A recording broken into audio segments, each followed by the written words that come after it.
Y bien, comenzamos esta historia para hablarles de lo que es la vela latina canaria y lo vamos a hacer de la mano de alguien que seguramente les sorprenderá en cada uno de esos detalles que vamos a ir viendo en los próximos minutos.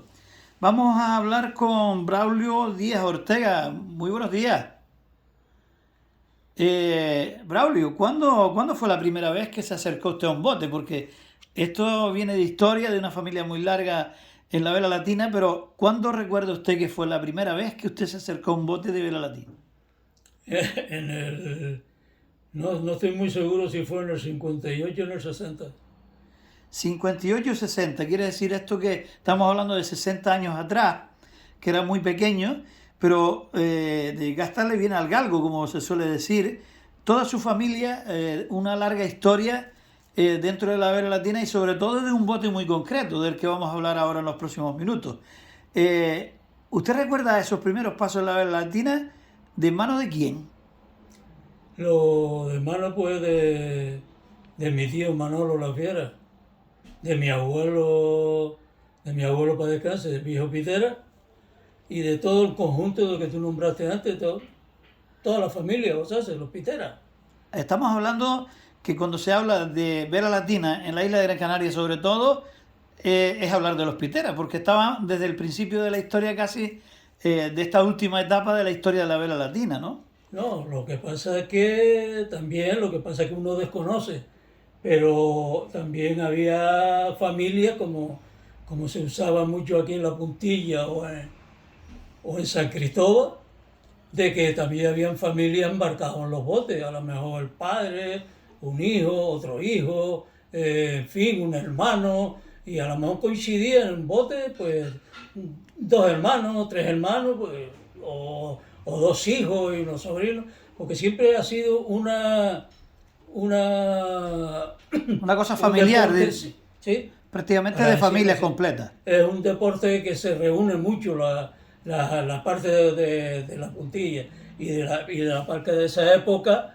Te hablo de que no es como la de ahora, que hay más donde ir, más donde salir, la juventud tiene más tal, pero antes nosotros si no era el fútbol, eran los botes, y si no eran los botes, pues era nada, porque antes no había discotecas ni había mierda. Te hablo desde el principio. Eh, Y claro, si no tiene donde disfrutar, pues va a disfrutar la vera latina. Por eso todos los barrios, casualmente, todos los barrios tenían uno, o dos, o tres botes. ¿Qué botes recuerda usted aquellos primeros tiempos en la vela latina? Eh, Los que recuerdo así visto, ¿no? Porque yo no tengo edad de la vera latina de antes de la guerra. Lo que pasa es que yo sí tengo de los botes antiguos que reconozco yo, que eran los primeros que salieron, los primeros que se encontraron, fueron el Minerva, el Porteño y el Morales, cual el Morales estaba muy destrozado y en esa época pues se hizo el Morales, un Morales Se que reconstruyó de nuevo. sí, se hizo de nuevo ese bote, mientras que el Porteño y el Minerva al principio pues eran los mismos botes, eran esos botes muy pesados, muy truncados.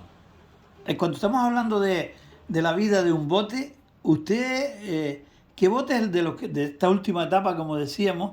¿Cuál es el bote más viejo en edad, podríamos decir, el que más edad tiene? ¿Y cuántos años puede durar un bote de vela latina? Porque, claro, lo restauras, pero sigue teniendo partes de lo anterior, ¿no? Sí, pero hoy es más fácil mantener un bote a lo mejor 40 años, 50, 30, depende. De ahí para arriba es más fácil mantenerlo hoy, porque hoy los botes se echan al agua con una grúa casi el mismo día que se va a regatear. O el día anterior para prepararlo para el siguiente día salir a prueba, ponerlo bien, probar alguna cosa y en fin.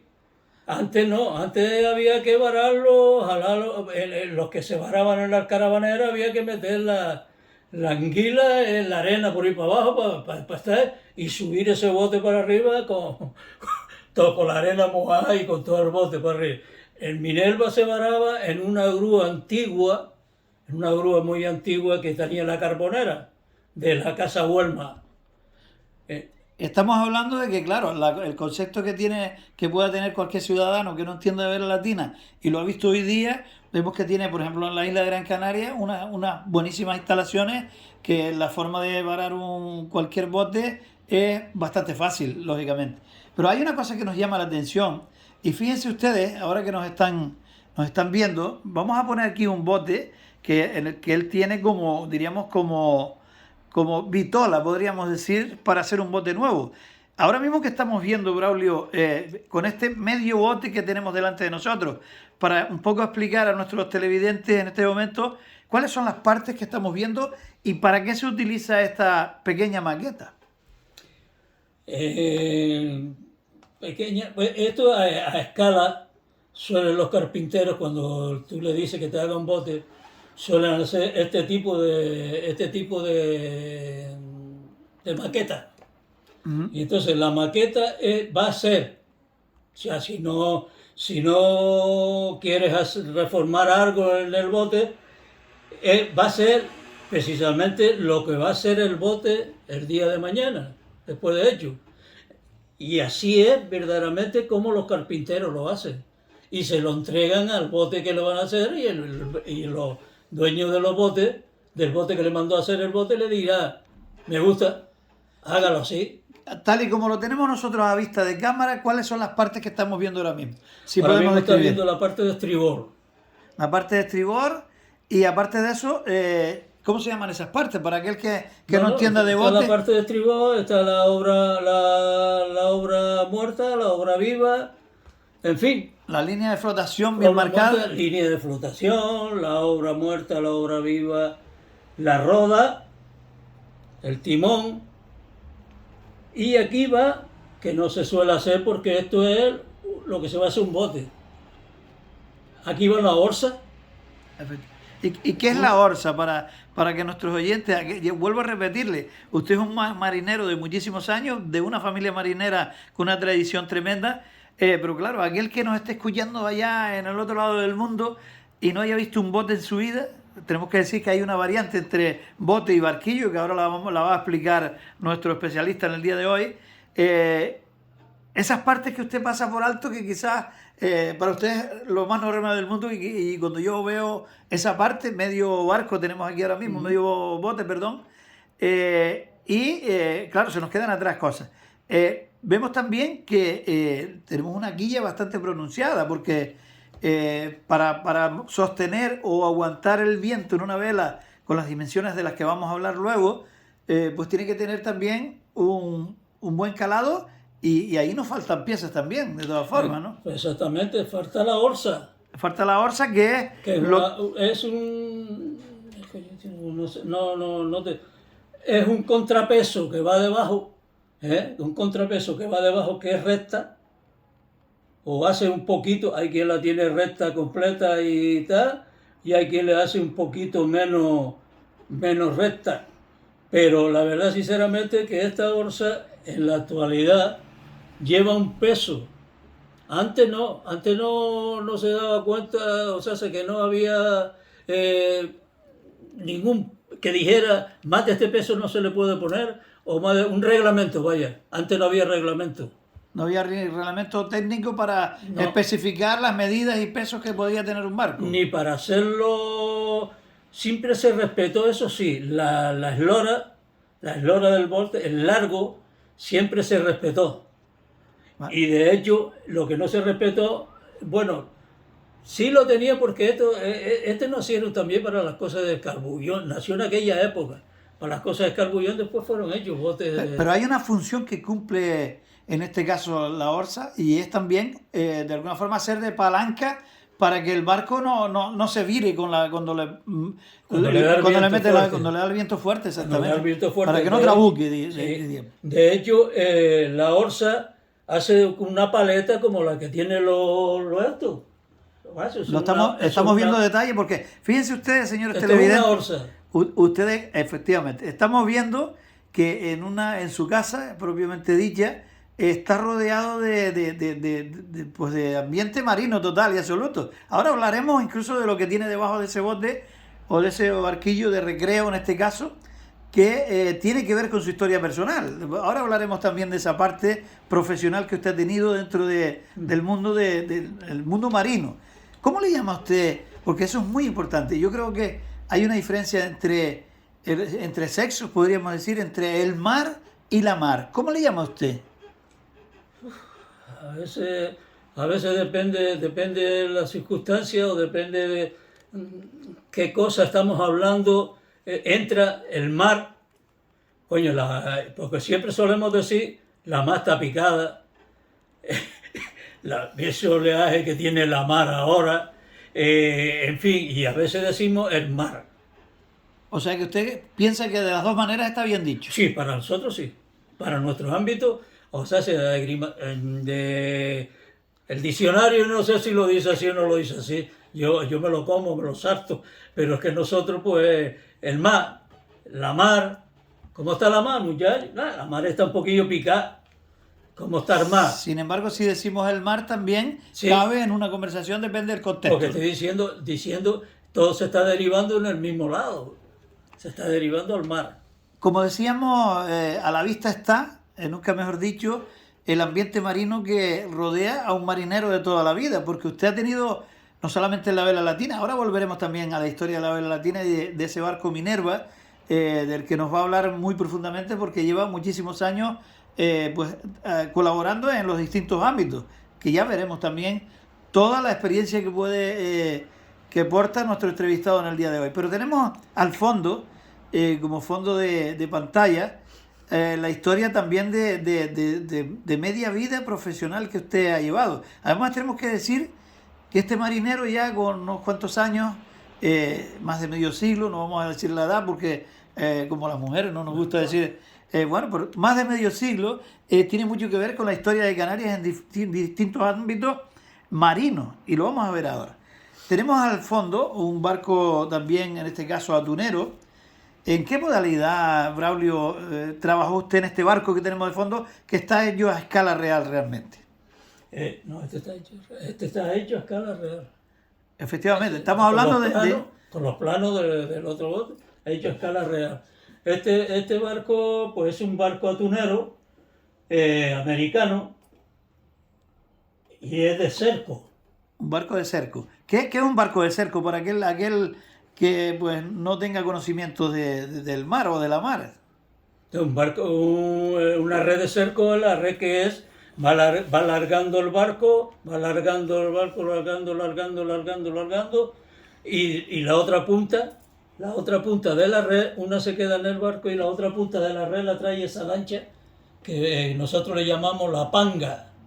La panga, fíjense que ha respetado en esta maqueta todos los detalles uno a uno de lo que interviene en una modalidad de pesca como la que estamos hablando.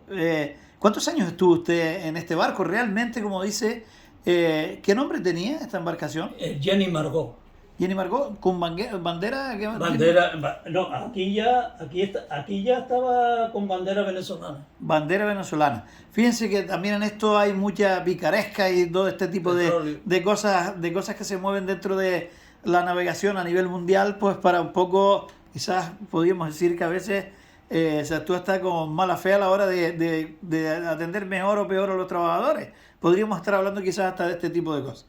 Pero no vamos a entrar en esos detalles porque hoy vamos a hablar del mundo marino y de la historia de un hombre que ha estado pues la mitad de su vida y otro poco dentro de ese mar que está claro que ama porque aquí en sus paredes se refleja, lógicamente. Este barco que, como usted decía, que pues, se dedicaba a la captura de atunes, ¿en qué zonas del mundo se movía? Todas las zonas de pesca, pero bastante lejos y bastante cerca también. Todo lo que es la costa desde San Diego para abajo, hasta las islas de Clipperton, después bajando hacia Panamá, Costa Rica, Guatemala, en fin, después ya seguíamos de Panamá para abajo, ya Ecuador, el Perú, en fin, hasta Chile casi. Estamos hablando del Océano Pacífico o el Océano Atlántico. Océano Pacífico de momento y después al Océano Atlántico pasábamos cuando cuando teníamos, si había pescado entre las islas de esto de... Estrecho de Magallanes, por ejemplo, El estrecho de Magallanes. en Argentina, la zona sur. No, nunca. Ahí no llegaron a estar nunca. Nunca. El barco de pesca allá abajo. No, no es por allá abajo, sino por la mar. Mar, Eso es un infierno allá abajo. ¿Cuál es la zona del mundo en la que usted ha navegado que más brava ha encontrado, así como con continuidad? Porque lógicamente la mar, o el mar se puede poner bueno un día u otro, o malo unos días esporádicamente, pero ¿dónde ha navegado usted con peor estado de la mar, pero continuo? Porque Los peores estados de la mar que yo he navegado era cuando andaban las mercantes en los barcos frigoríficos, los playas, en Naviera de Canarias, que llevábamos el producto de los armadores, llevábamos el producto hacia Inglaterra, Holanda, Francia.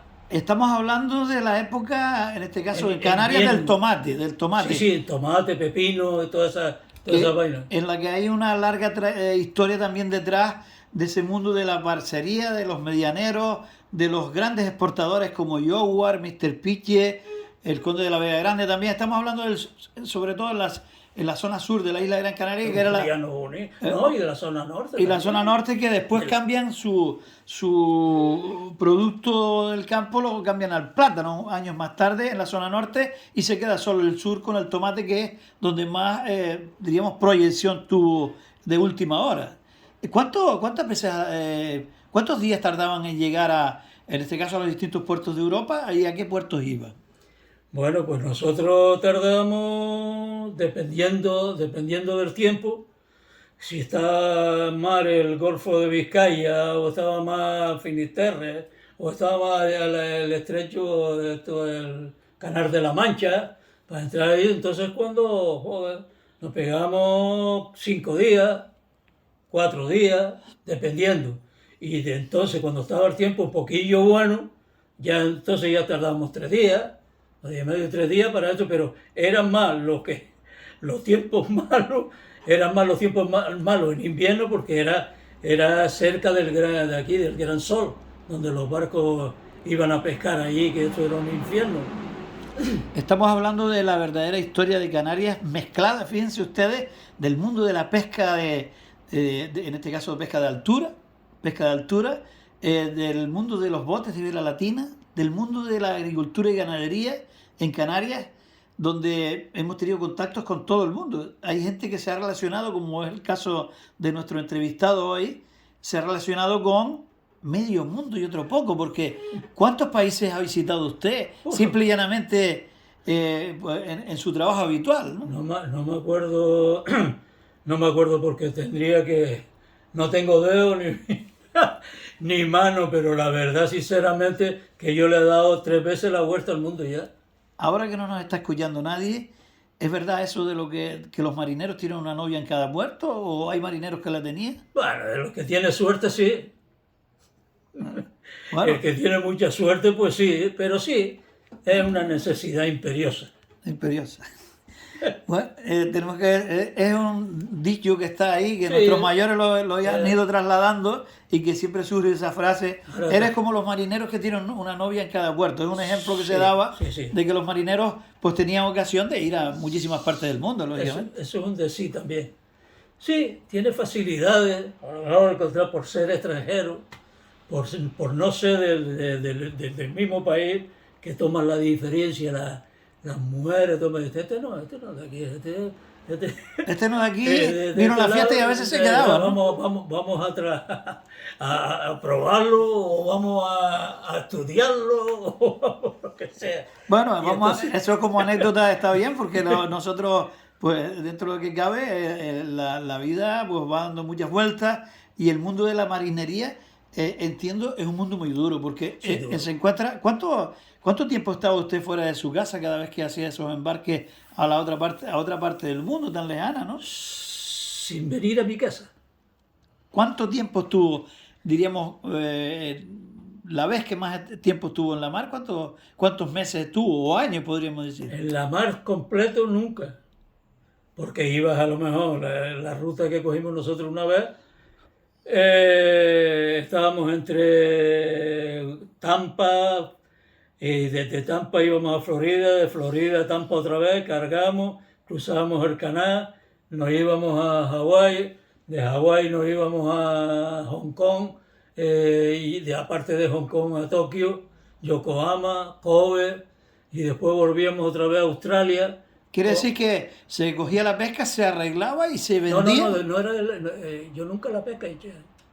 Ah, estamos hablando de otro campo, No, a sí, la hora sí. de transportar. No. En la Marina Mercante. De la Marina Mercante te estoy hablando. Pero la verdad, sinceramente, que después de Australia, pues, Melbourne, Sydney, Brisbane, después íbamos enfrente a Auckland, a Cajucla, íbamos a coger mercancía y petróleo para irnos hasta Filipinas.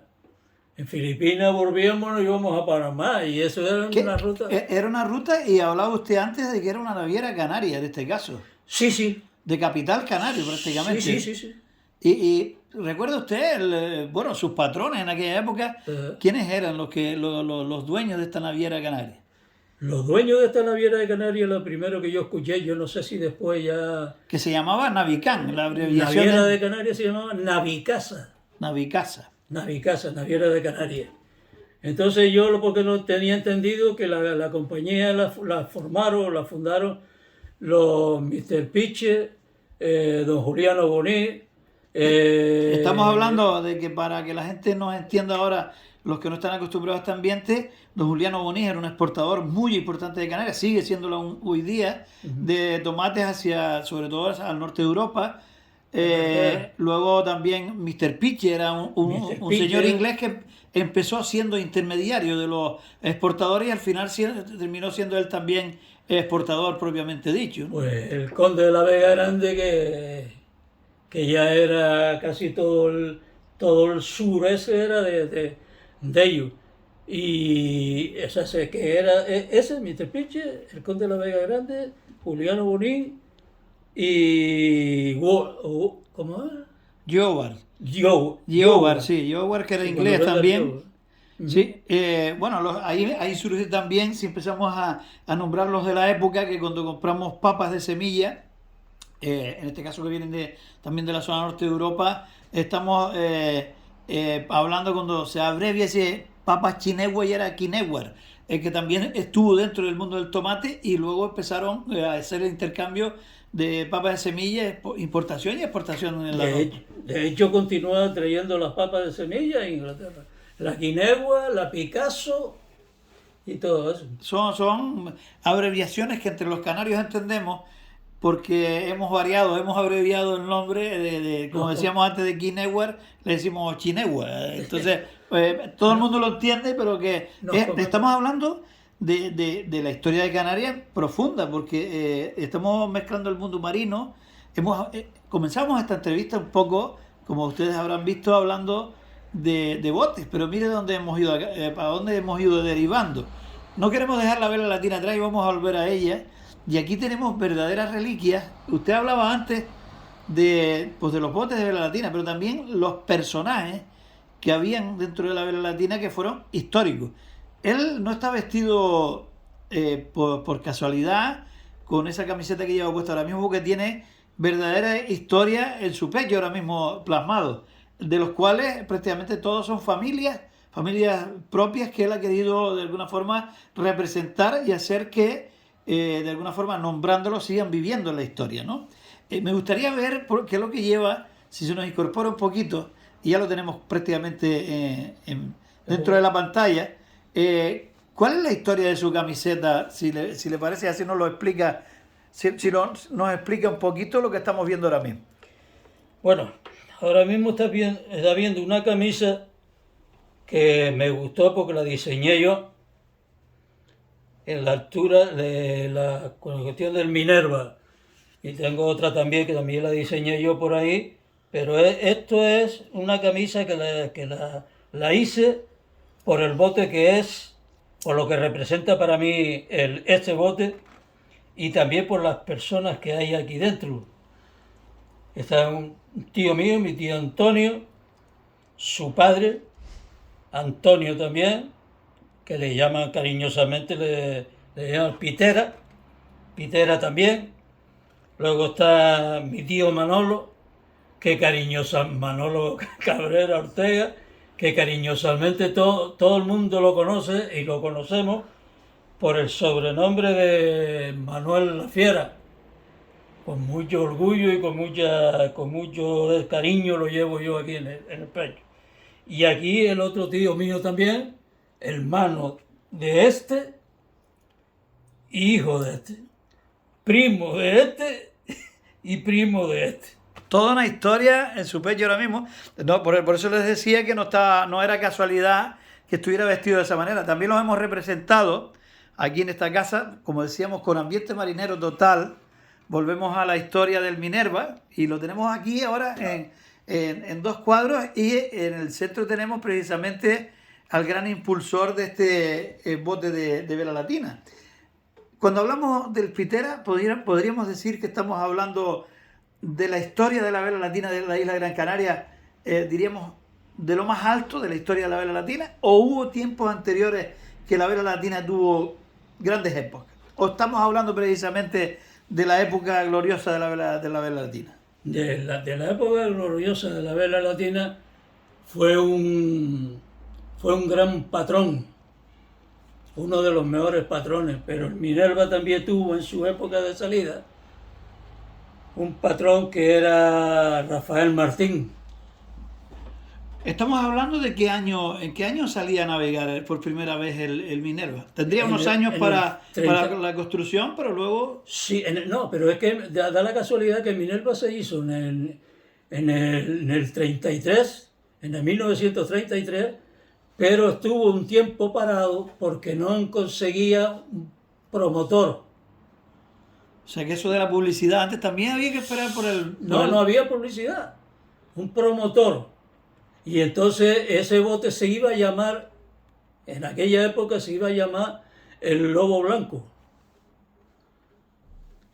¿Y qué es lo que pasa?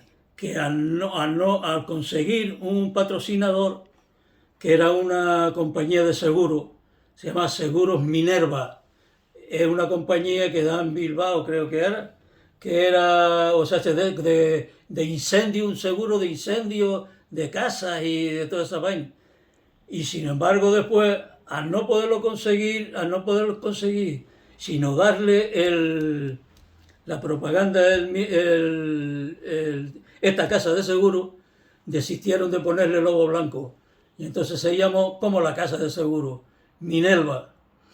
Y Minerva, desde allí hasta aquí, estamos hablando de pues prácticamente 100 años, bueno, del año 43, 80 años aproximadamente de historia. 80 años está pasando. 80 o más de 80, pero estamos hablando de un bote que ha conseguido muchos títulos, ¿o ha sido un barco de la media siempre? No, él consiguió, en la época esta nueva hora de acá, consiguió, fueron 4 títulos de campeón seguidos. Uno, creo que, seguidos fueron 3 y después 2.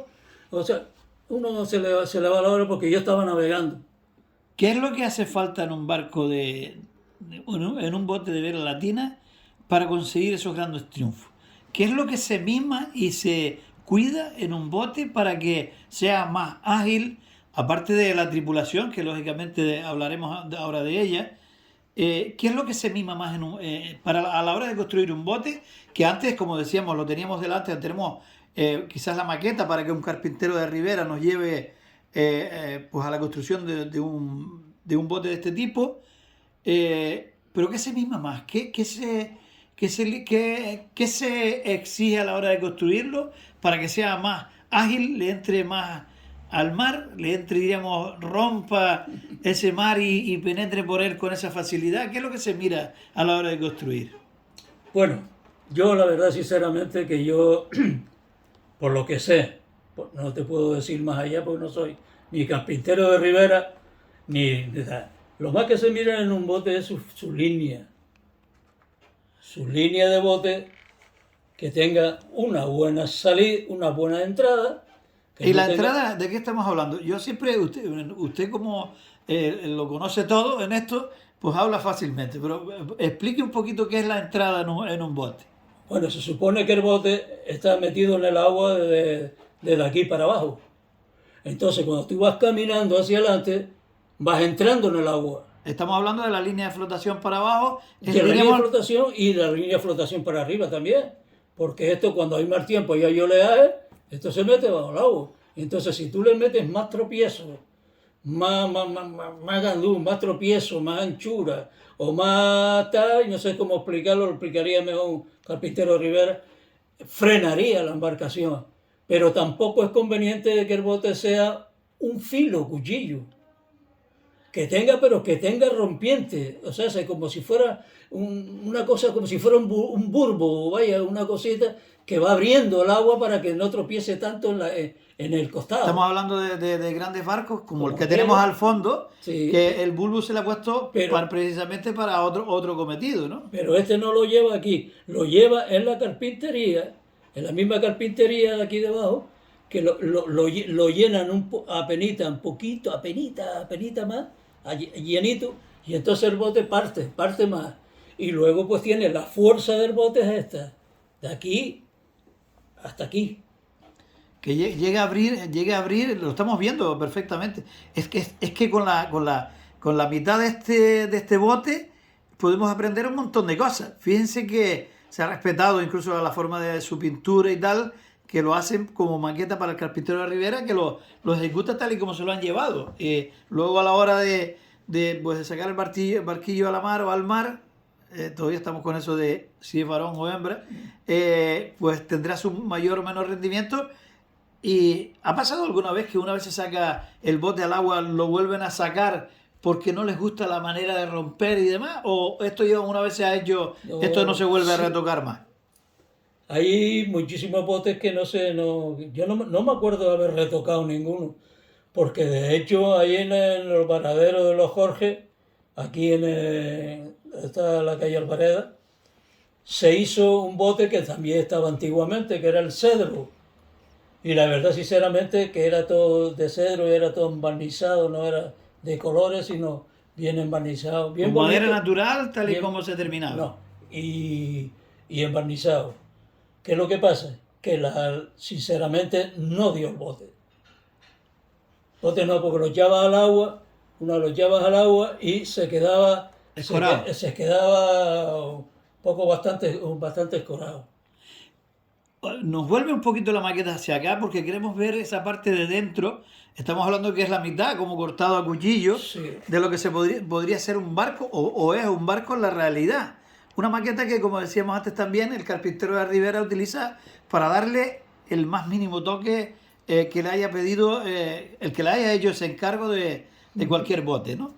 ¿Qué estamos viendo ahora por encima? ¿Cómo es el barco por dentro? Porque aquí estamos viendo una maqueta, pero ¿dónde está la tripulación? ¿Dónde se pone? ¿Dónde se agarra? ¿Dónde va instalado pues esa vela de la que vamos a hablar también ahora, de tal envergadura que llama la atención a todos los fabricantes de vela del mundo? Supuestamente aquí está el cadenote, aquí viene el palo, viene aquí, el lastre va abajo, el lastre, los plomos, colocado en cada cuaderna, ¿no? Va colocado por unos lingotes de plomo. Antiguamente no eran lingotes de plomo, antiguamente eran unos lingotes de hierro fundido y sajorra. Sajorra era la piedra, los callados con los remaches de los barcos. Callaos. Vamos a explicar lo del callao. Una piedra lisa que se encuentra prácticamente siempre en nuestras costas, en cualquier costa del mundo, porque es el desgaste de una piedra durante muchos años moviéndose con las mareas, lógicamente, y se va desgastando y redondeando. Esto queremos decirlo porque a lo mejor va a pensar la gente que estamos hablando de un ciudadano que está en la orilla del mar callado y que no dice una palabra. No es el caso. Pero bueno, vamos a ver si... Bueno, hemos poquito a poco despiezado o añadiéndole piezas a esta maqueta que se ha respetado a escala prácticamente real también, para de alguna forma pues entrar con un barco ya al agua con todas esas características que pide un navegante cuando se tira a la mar. Sí. ¿Cuántos tripulantes suele llevar un bote de vela latina y si tiene que llevar los mismos siempre por reglamento o esto no es importante. No, el reglamento no, el reglamento es libre. Lo que no puede estar fichado en dos botes. Se ficha en un bote solo y puede llevar todos los tripulantes que se quieran en un bote de vela No, latina. no, es que no te interesa tampoco tener a ti 30 tripulantes. Los tripulantes que llevan el bote son 11 con el patrón. Algunos, si depende del temporada o del viento, lleva uno más, 12. Estamos hablando del patrón y todo lo que va detrás tiene algún nombre específico o todos se llaman igual, tripulante 1, 2, 3, 4 y y hasta el 10. Tiene su nombre cada uno. ¿Cómo se llaman esas figuras que trabajan dentro primero para conseguir que el viento no trabuque? De eso tenemos que hablar. No, pero aparte de que el viento no trabuque, que el bote lleva en el centro, prácticamente aquí, en el centro donde va el palo, del palo para atrás y del palo para adelante, algunos lleva, algunos no lleva. Lleva unos lingotes de plomo, lleva como unos 400 y pico kilos, 300 y pico, sí, 300 y mucho, o 400 y algo de kilos, dependiendo el bote, dependiendo la fuerza, dependiendo la construcción del bote, vaya, lleva tanto peso o menos peso. Lleva los casi 400 y pico kilos de plomo. Luego lleva alrededor de 18 sacos de lastre. Saco de arena, de lastre, saco de lastre de 25 kilos, 20, 25. Lleva también.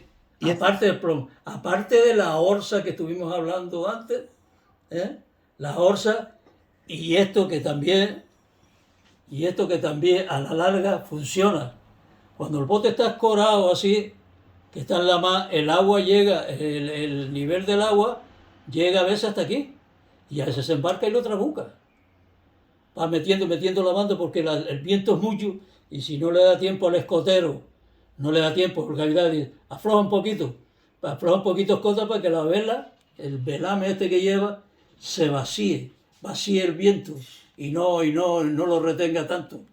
Y entonces, ¿qué es lo que pasa? Suelta las cotitas poco y el bote, si el agua le estaba entrando, entonces el bote respira y se endereza un poco. Ahora toca achicar. Si dejamos entrar mucha agua, ahora toca achicar. ¿Y para qué lleva el lastre? ¿El lastre se mueve de banda? O... Sí, el saco de arena sí, el plomo no. Eso es el plomo, la carlinga y todo eso donde va el palo, eso es lastre fijo. Y el lastre, los sacos, es lastre movible. El bote está escorado así, y el lastre está en este lado aquí. Siempre al lado contrario del viento. No, del viento no, de la mar. De la mar, perdón, sí. Sí, bueno, y del viento también. El bote está así. El bote está así. El lastre. Como ese que está ahí. El bote está así, escorado, como está aquí. Mira dónde va la tripulación. Mira dónde va el patrón. El patrón siempre al lado contrario de donde... No, al mismo a favor. Aquí lo estamos viendo... Pero que eso no es lo importante en este momento. Estamos hablando de que vuelque, de que trabuque o no trabuque, porque en un momento dado el peso se le vaya a una banda sola y el viento sea muy fuerte y no le dé tiempo a llegar. El peso es muy difícil que se vaya que ruede de aquí para abajo. Es muy difícil porque aparte hay dos tripulantes abajo, a lo mejor 2 o 3, y se sienta sobre los sacos y aguanta con su espalda. Si el bote va muy escorado, muy en peligro, entonces el marinero se escora sobre los sacos para que los sacos no se vayan a la otra banda. Efectivamente, pero estamos hablando de una cosa muy curiosa y es hablar de la vela. La vela que a todos, incluso a los fabricantes de velas de otro tipo de embarcaciones, les llama mucho la atención la envergadura tan grande que puede tener un bote de vela latina. Porque, sí. ¿Cómo se soporta tanta superficie en las velas y no trabuca, como decíamos? Estamos hablando de los contrapesos y la forma de tripularlo para que no se produzca Sí, sí. tal situación, ¿no? Hoy las velas son diferentes a las de antes. Antes del palo para atrás llevaba más palanca, más tela, más palanca del palo para atrás, menos palo, pero más palanca para atrás, ¿eh? Porque cogía el centro de la vela y entonces el bote, hoy la vela es más picuda, es más Marconi. La vela Quiere Marconi, decir esto que tiene menos superficie en la parte alta, no, porque se produce un triángulo tiene, aproximadamente. no, pues tiene más, porque el palo tiene 230, 240, hasta 250, 250. Joder. Estamos hablando de unos cuantos metros más. Sí, un palo tiene 1040, 1050 metros. 10,50 y el ancho mayor de la vela de cuanto Casi lo que tiene de eslora. casi lo que tiene de eslora. Eso no deja de ser una superficie Joder, exagerada para el bote que tenemos debajo. Si no me equivoco,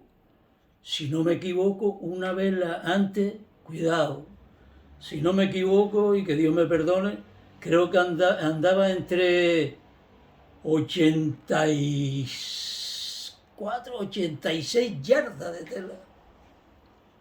Estamos hablando de una superficie bastante importante. Sí. Bastante importante, lo cual quiere decir que tienes que tener especial cuidado de medir muy bien el viento que tienes para aprovechar Sí. y de cómo inclinas. La caña. Porque si le das mucha caña, como decía. No, si le metes mucha caña lo tiras para el otro lado. Por eso, estamos Pero hablando. tú metes la caña, coges el viento de proa. ¿Cómo se llama el que lleva la caña en mano? El patrón. ¿El patrón es el que lleva siempre la caña? El patrón. El patrón. Y usted decía antes que en esos restos de 10 marineros más o tripulantes más, Uno más. ¿qué nombre son los que reciben? ¿Tripulantes normalmente? Bueno, aquí te lo voy a decir cómo es. Tienes el murero, ¿Y qué es lo que hace el murero? el de la proa, el que el que suelta la vela. Lo vamos a ver aquí con el ejemplo que tenemos del Minerva precisamente a nuestro frente. Estamos hablando que vamos ubicándolo aproximadamente dentro del barco, las figuras que tienen la responsabilidad de hacerlo navegar, porque ahí cada persona tiene un cometido y son los responsables de que, en primer lugar, no trabuque el bote, entre otras cosas, ¿no? El que patrón. O el patrón o los tripulantes. No, el patrón y la tripulación. La tripulación, si no le ayuda al patrón no es nadie. Ante todo, vamos a hablar un poquito de la seguridad. ¿Este barco cuando se trabuca se hunde o simplemente se mantiene a flote? Queda flotado. ¿Cuál es por qué se mantiene de esa manera a flote entonces? Estamos hablando de que tanto peso en plomo y demás teníamos al principio cuando usted lo explicaba y cómo no llega a hundirse con tanto peso a la espalda, ¿no? Sí, porque de aquí para atrás, más o menos, de aquí para atrás, todo es hueco. Se produce un... No es hueco, tiene un salvavidas que se llama y lleva unos corchos como los que meten las radios y eso que vienen los paquetes de Japón, ¿sí? Pero este corcho no tiene el inconveniente que tiene ese corcho, el anime ese que es de granulado. Ahí ese chupa agua. Estamos en un corcho especial para... Un corcho que no... Para que no se empape es precisamente igual con que el... ese, más liviano, pero no percibe agua. Y esa parte que tenemos en la parte de popa y también en proa tenemos, Sí, todo el fondo del barco tiene parte para que no se nos hunda a mitad de camino. Todo lo que desde aquí, bueno, de proa a proa, todo lo que tiene aquí. ¿Me explico? Tenemos Tiene todo aquí, ese hueco, ese ese ángulo hueco que hay ahí, está lleno de este corcho eso. especial. Luego, detrás, en la parte baja, más o menos marcando, vamos por la desde aquí acá, a lo mejor de aquí a acá lleva un corcho, de aquí a acá un corcho, ahí, que se quita y se pone. Efectivamente. Este está Ese va sellado. exterior y el otro va interior. Va interior y va sellado. Para quitar estos corchos hay que romper la cubierta por aquí, hay que romper la cubierta por allá.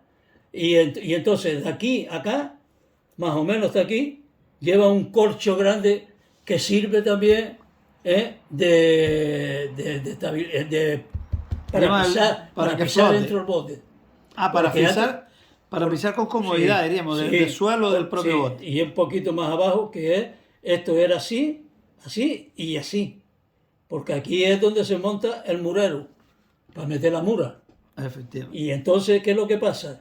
Que de aquí a acá lleva un corcho también, metido aquí, que es para pisar continuo desde los sacos de aquí del palo, poquito más adelante del palo, de aquí a acá lleva esto. Porque antes, antiguamente, esta parte de aquí estaba vacía. Estaba vacía y aquí iba el contramurero, que tenía que achicar, compadre, y el agua la metía toda por la proa. Y entonces tenía que relevarse, uno de los que estaba, algún marinero, cualquier otro, tenía que relevarlo. Tenemos el patrón, tenemos el murero, tenemos Contramurero, contramurero, que sería el que releva al murero en su caso, no, es ok. el ayudante. El ayudante del murero, que si el agua se hace mucha, No, pues porque el que le tiene que dar, cuando pasa la palanca, que suelta de aquí, y pasa esa palanca para atrás, pasa a través del palo y vuelve otra vez para adelante para amarrarse en el otro lado, en el lado contrario. Entonces el contramurero es el que le ayuda a tirar la palanca para atrás también. Y le ayuda cuando el del palo, que está arriba, está montado arriba del palo, vamos a suponer que este es el del palo, ¿no? estamos hablando de la figura del... Sí, el palo, estamos hablando del Vamos a poner que el centro de la embarcación prácticamente, del bote. Sí, cuando el bote vira, se pone de pie porque aquí el palo está en un banco. Allá hay un banco y el palo está metido. Entonces, él se sube sobre el banco, agarra la vela, pues se la da el contramurero o el murero, agarra la vela, la pasa de una mano a la otra, da la vuelta al banco y luego la tira para proa. La tira. Y entonces el contramurero lo que hace es ayudar a llevársela para proa y coger cuartel. Coger cuartel se significa, ese es el que está aquí, no, espera. En la otra, el que está de pie ahí en la proa, ese es el murero. Y cuando el bote ya está llegando a la baliza, ese ya llegó a la baliza ya, lo que hace el murero es aferrar la vela, recoger la vela, ferrarla, recoge, la ferra la vela y viene para atrás. Y entonces el contramurero abajo es el que le amarra antes el contramurero pues amarraba la mura. El cabo de la mura. Estamos hablando de, fíjense, todas las figuras que salen de un bote y que lo vemos alegremente, a lo mejor como espectadores desde una avenida de Las Palmas de Gran Canaria, de cualquier parte de la avenida, porque tenemos que decir, ¿usted se imagina la bahía de Las Palmas sin los botes de vela latina? No. Prácticamente le falta una pieza, ¿no? No. A mí no. ¿Usted cree que la vela latina es una pieza más de la ciudad de Las Palmas de Gran Canaria? Es una Tenemos música de fondo, pero que agradecemos. ¿Es mío? ¿O suyo? No, seguimos en la entrevista y, como decíamos, hemos visto pues cientos de detalles. En esta es una entrevista que en poco rato hemos ido haciendo de lo que es un bote de vela latina. Hemos derivado en la vida de un marinero de muchos años por distintas partes del mundo y hemos estado hablando quizás de toda una mezcla, porque el mundo de la mar es un mundo y otro poco. Lógicamente, ya para acabar, ¿cuándo empiezan las temporadas de vela latina y cuándo acaba? ¿Y por qué? Si me habla de ahora, es incierto. Si me habla de ahora con la pandemia y con todo eso, es incierto. Pero antes ya los botes a finales de enero, algunos, no todos, cuidado, algunos botes ya salen a probar. Finales de enero, mediados de febrero, ya poniendo su embarcación a punto. a las cosas, para que si hay alguna cosa que esté mal, para hacerla nueva, adaptarla, y en fin, ahí va. Después viene el mes de marzo, que comienza, siempre hemos comentado, aparte de seguir preparando el bote, ya comienza no el campeonato de agua de Terós, como se llama ahora. En marzo empiezan los concursos de esto, de Manolo, de este señor, el memorial de Manuel Cabrera. Ya empieza, que es el 19, perdón, el 19 es el día de San José. El 19 de marzo, día de San José. Bueno, pues empieza en el 19 de marzo, empieza prácticamente el primer concurso, es el memorial de... La temporada, diríamos. No, bueno, la temporada no, porque eso sí, porque hay concursos que se corre ahí, hay concursos que se corre que puntúan, otros no. Son concursos libres. Y es para eso, para que las embarcaciones, la tripulación se vaya haciendo. ¿Por qué empieza en marzo y por qué termina en la fecha que nos dé ahora? ¿Por los vientos, por los alisios, por la forma de aprovechamiento de la temporada? Diríamos, la zona de menos calma, por ejemplo, está en esos meses. Al principio, ahí en marzo, al principio y eso, sí hay calma. Al principio de marzo. ¿Y dónde se nota más el buen patrón? ¿En los tiempos de calma o en los tiempos de mucho viento? Son dos cosas diferentes, porque uno tiene que tener un pulso de cojones como sin viento. Perdona la palabra que me salió, pero bueno. Sin viento hay muy pocos que gobiernen, y sobre todo los patrones. No sé si voy a meter la pata. Los patronos antiguos, que eran hombres de barquillo, hombres de bote de la mar, de bote de cabullón, o sea, que está más para los patrones que empezaron a venir hace años, ¿no? Empezaron a venir estos del club, como Paco Benito, que vino. O sea, que navega según la experiencia. Cuanto mayor sea la experiencia, se mueven tanto con viento o sin viento, mejor o peor. Estamos hablando de que cuando no hay viento tiene que ser un marinero muy preparado, porque aprovechas el viento hasta lo más mínimo, hasta el soplido de la respiración de un marinero. Es lo que te digo. El personal del club de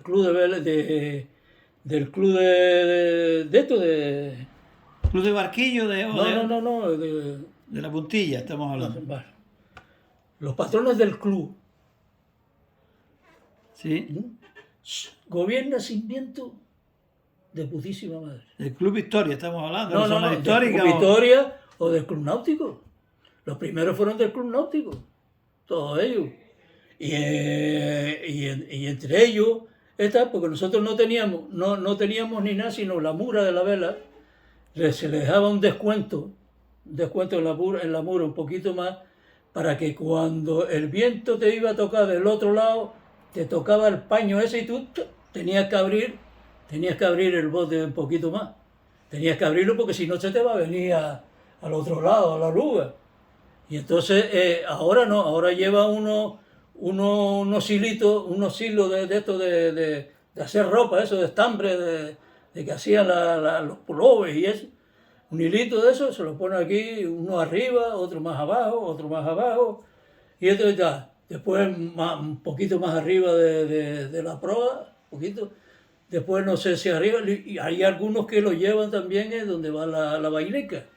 Y ese hilo, si te da el viento completo en la vela, te lo pega la vela. Y se va guiando, te lo pega la vela, y el otro igual, como un instrumento de navegación. Exactamente. El hilo, porque va diciendo, si hay mucha cantidad de viento se pondrá más derecho, más paralelo al barco, o si no tendrá mayor caída, diría. No, exactamente. Cuando tú ves los hilos que están ahí, tú dices, coño, me cambió el viento, o me está dando el viento a la proa demasiado, ábrelo un poquito más.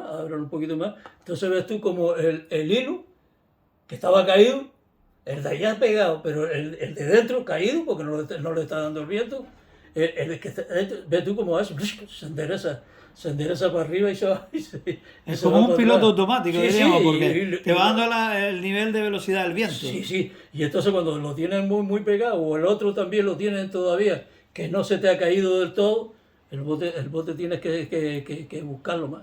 Tienes que cerrarlo, Ustedes, tienes que buscarlo. los marineros tienen, aquel que nos esté escuchando y no haya oído nunca hablar de vela latina, con los términos que tiene, busca el barco, endereza, quita, pon, pues mueve pesos para un lado para el otro, mueve, pues todo este tipo de nombres. Esto lo vamos a dejar para una próxima ocasión, porque después de una hora hablando de, en su comienzo de vela latina, hemos pasado por todo, hemos tocado todos los palos, nunca mejor dicho por el palo de la vela latina, pero hemos hablado de la marina mercante, de la pesca, hemos hablado de medio mundo, hemos hablado de, pues, de las pequeñas minucias que pueda tener el mundo de la mar. Yo, se nos acaba el tiempo, lógicamente. Lo único que me resta es pues invitarlo a una próxima ocasión para seguir hablando un poco, porque veo que esto es un mundo muy interesante y no hemos quedado, Oh, no hemos dicho ni de la misa a la mitad. es muy interesante y es largo. Tiene sus historias muy buenas, buenas, de patrones buenos, de marineros malos, en el caso mío, marinero malo, otro bueno, y está. Y no hemos llegado, ni siquiera hemos llegado todavía al escotero, ni siquiera al escotero, ni al que razona, ni al que cobra el palo, ni al que cambia el lastre. Bueno, pues yo no sé cómo decirle para que usted se despida, porque, Palo claro, arriba, palo abajo. yo me lo estoy pasando muy bien porque tengo que confesar que estoy aprendiendo miles de cosas en un ratito. Una hora de televisión es lo que acaba de ser nuestro entrevistado en el día de hoy, Braulio Díaz Ortega, que Pitera. bien conocido pues, en el mundo de la navegación por Pitera. Le agradezco que haya estado este ratito con nosotros y le invito a estar nuevamente cuando usted le apetezca para seguir enseñándonos cosas de este mundo del mar y la mar. Y a ver si termino el botito que tengo abajo. Bien, Tengo- pues nos despedimos ya porque se nos acaba el tiempo. Sí, Hasta una próxima ocasión. bien, señor.